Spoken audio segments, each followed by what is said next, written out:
Hey YouTube, Common Collector here, and today I am bringing you guys my third place OTS Store Championship deck profile. I finally was able to win one of these nice little trophies at my, not my locals actually, I was in North Dakota for the Fargo Regional, and then the next day they had a store championship at Little Big Wars card store, so that was where I was able to get this.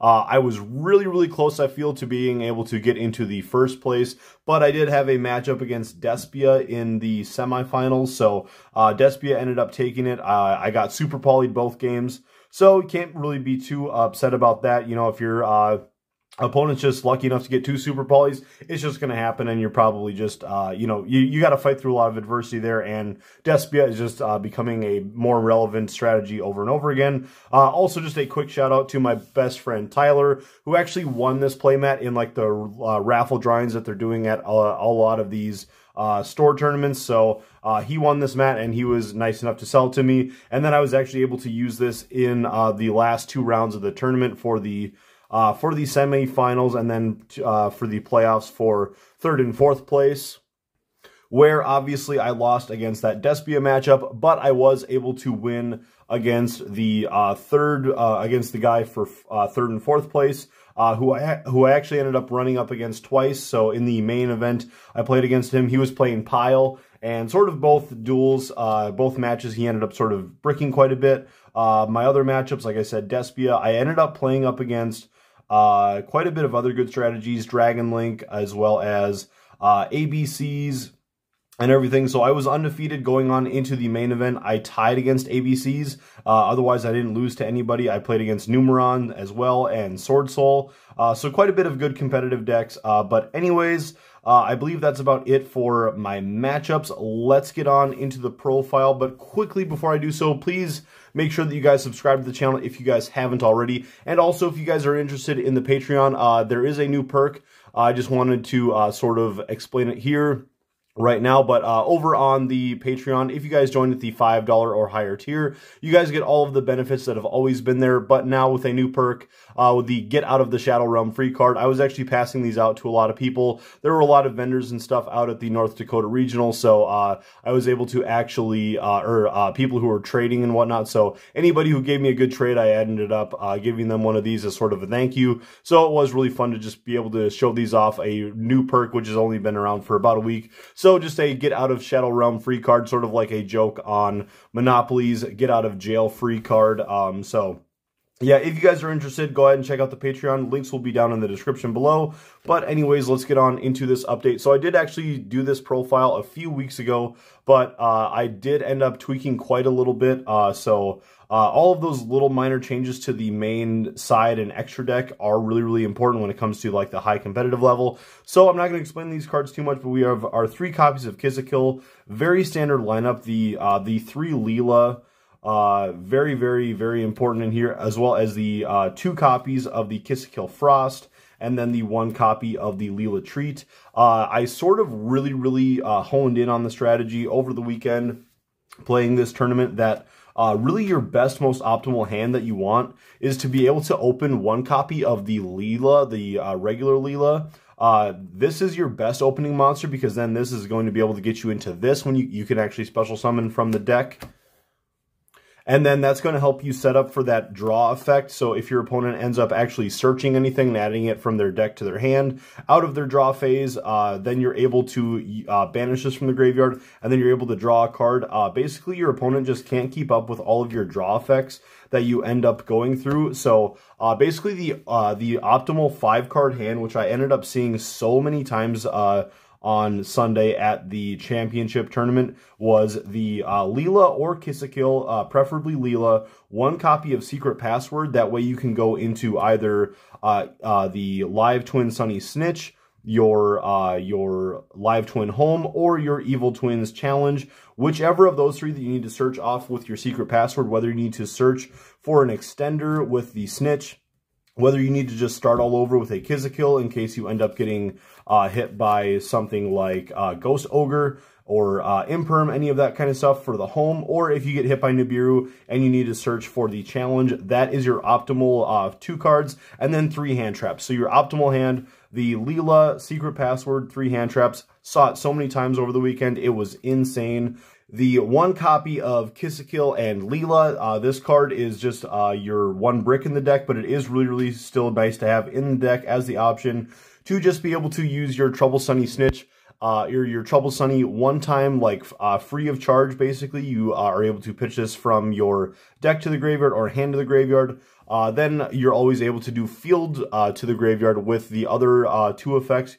There's a lot of times where you're going to end up using this effect 2 or all 3 times in the duel, so it is still just really nice to have this in the deck. That way you only need to do it from field twice. Then we're going to go on into the 2 copies of Ash Blossom. I don't like running any hand traps over 2 unless I'm siding and it's a really important hand trap. But overall, I ran into way less bricky hands this weekend, which was really helpful just by, you know, doing this, I think. So I only saw like double Ash a few times, and then it actually was, I was able to use both copies, or you just always have like that discard fodder for like Forbidden Droplet or something like that. But yeah, 2 Ash, 2 Ghost Ogre. Ghost Ogre was absolutely clutch against like the Adventure Token decks and stuff like that. 1 copy of Effect Veiler. Effect Veiler also was very nice. There was only 1 instance today where I actually wanted to use Crossout Designator in order to stop an Effect Veiler, and I actually had the Veiler in hand, which was actually a little bit disappointing, but there were still moments where I was able to cross out to stop Ash. I stopped Nibiru. I don't think I ever stopped a Ghost Ogre. But then for our other cards, we have our DD Crow and our Ghost Bell and Haunted Mansion. These 2 cards I was able to use really well against the Despia strategy, but it just wasn't enough to keep tempo with, you know, like his DPE and stuff. I was able to actually banish DPE once with DD Crow. Also, I was able to Called by the Grave on the opponent's Aluber, which was really insane, but still just could not keep up tempo on that final matchup for to get to the finals. We did have the 1 copy of Nibiru and 1 copy of Scythe. Scythe is just in here as a spicy tech, because if you do end up hitting or having the your Crossout Designator, you can actually stop it with the Scythe. The important thing also is just that you can always pop Scythe during your turn with your Leela. So like there, you can Scythe lock your opponent, but it is also imperative that you do try to, you know, not get Scythe locked. Getting Scythe locked with this deck is basically a death sentence because you rely so heavily on your extra deck.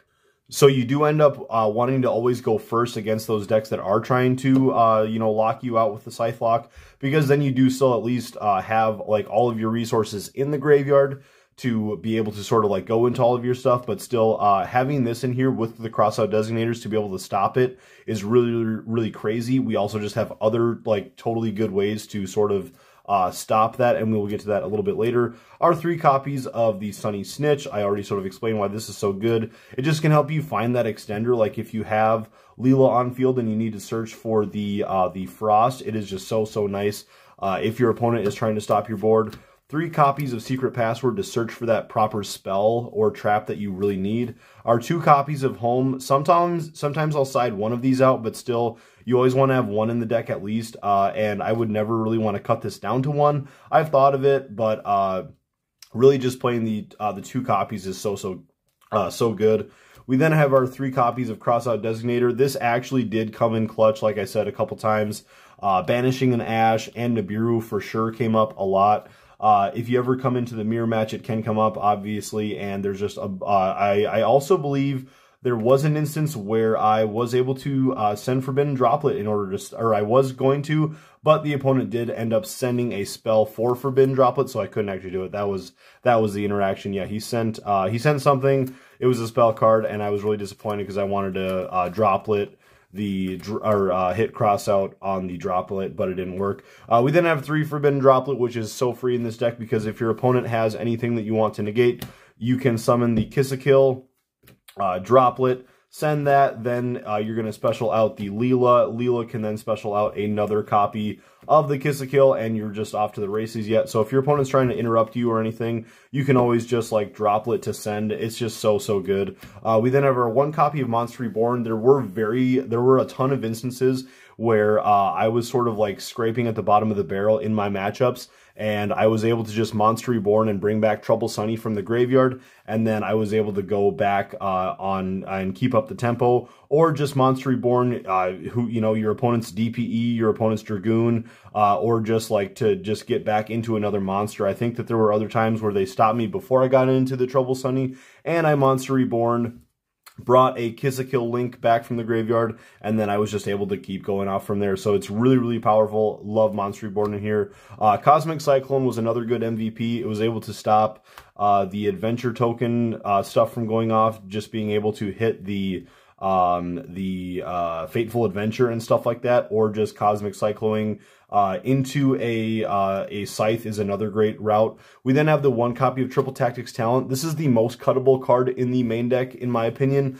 but and this is a 41 card deck, but also the Triple Tactics Talent is just so nice in here. It's almost like another copy of Called by the Grave. It's just sort of like, if you're getting hand trapped, it's just a nice way to sort of keep up your advantage, draw into Extender, and draw into more hand traps. So you have like your Called by the Grave, 1 Triple Tactics Talent, and then 1 Crossout Designate, or your 3 Crossout Designators, as like ways to sort of like either stop hand traps or sort of work around them. Also, Called by the Grave won me a game against Numeron, because these 2 cards in tandem worked against the Numeron. So round 2 I was playing against Numeron, and he got me in a Mystic Mind lock, and we were just sort of going back and forth, had a ton of cards in hand. He sort of let me know that he had a Numeron wall in his hand, which was maybe sort of a mistake on his end.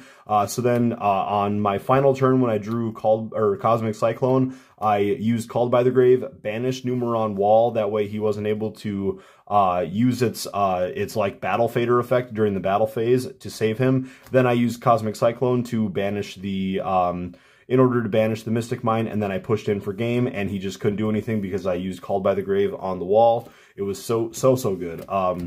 Then 3 copies of Infinite Impermanence, not really needing any explanation there. And then our 1 copy of Evil Twin Challenge. So really the only change from the main deck from my last profile in the main deck was the Cosmic Cyclone. That used to be a Harpy's Feather Duster, but I'm actually really liking having 1 Cosmic Cyclone in the main now, just as another way to stop Scythe. So like Harpy's Feather Duster can't stop Scythe. It's actually just going to help a Scythe, but Cosmic Cyclone to banish Scythe is actually way better, as well as hitting the Fateful Adventure. So I think that that's a really big avenue that people should try to take note of. Then for the extra deck, there has been another change in here as well. We are playing the 3 copies of Trouble Sunny. Don't need any explanation here, but it is just so good and so necessary here. We have then our 3 copies of Evil Twin Kiss a Kill, also just a really another nice card. I like playing it at 3. If you wanted to drop it to 2, I thought that Underworld Goddess would be a nice addition to here. Another Fiend monster, and just like another way to like just sort of spot removal certain cards, but you just don't always need it. There was like one moment where I wish I had it, and I did swap that out for another card, because that the Underworld Goddess was in my last profile. We have the 2 copies of the Leela. We have our 1 copy of Lingaribo. Sometimes if I have an extra extender, like if I know that I have like another live twin in my hand, or another way to get into another live twin, so I'm set up for my next turn.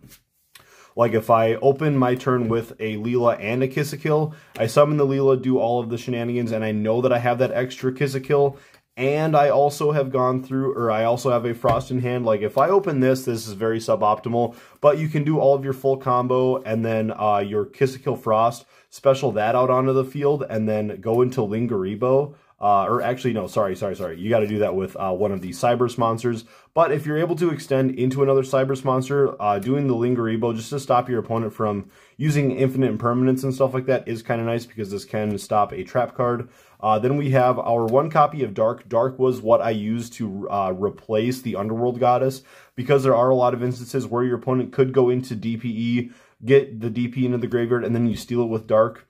It never came up on Sunday, but it still would just be a really nice option. We then have the 1 copy of Nightmare Unicorn, 1 Transcode Talker. This came up all the time doing the OTK with Transcode Talker. Also, against the ABC matchup, it was insane. I just set up a board with Leela and Transcode Talker pointing to each other. They were co-linked, and my opponent couldn't do anything. So since they're co-linked, they can't be targeted by card effects. So that turned off like his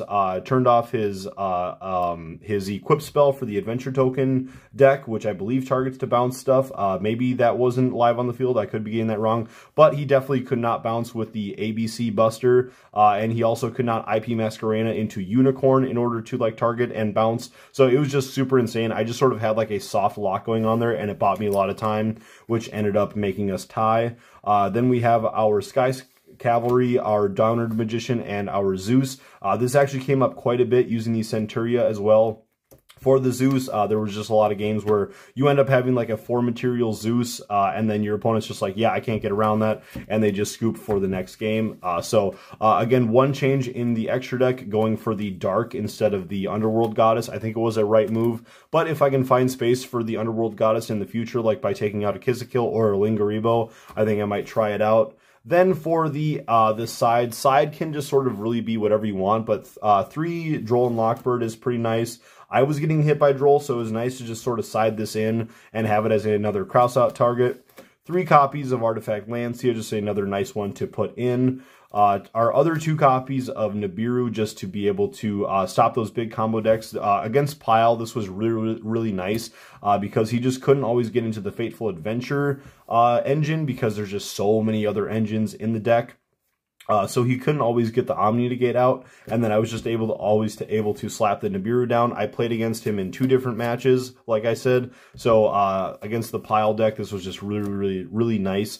We then have our other 2 copies of Cosmic Cyclone, our 1 Harpy's Feather Duster, which is now in the side deck, 1 copy of Lightning Storm, because that's the only one that I have, 1 copy of Red Reboot because it's so good, and then 2 copies of Evenly Match. These 2 Evenly Match could theoretically be 2 more copies of Lightning Storm, but I just wasn't really sure what to play in this part. Evenly Match didn't go into this into the deck too much, but these 2 could probably be the biggest points where you would change things up. But anyways, guys, that's going to do it for this deck profile. I was really, really excited to win this trophy finally. I've been wanting one of these bad boys for a long time.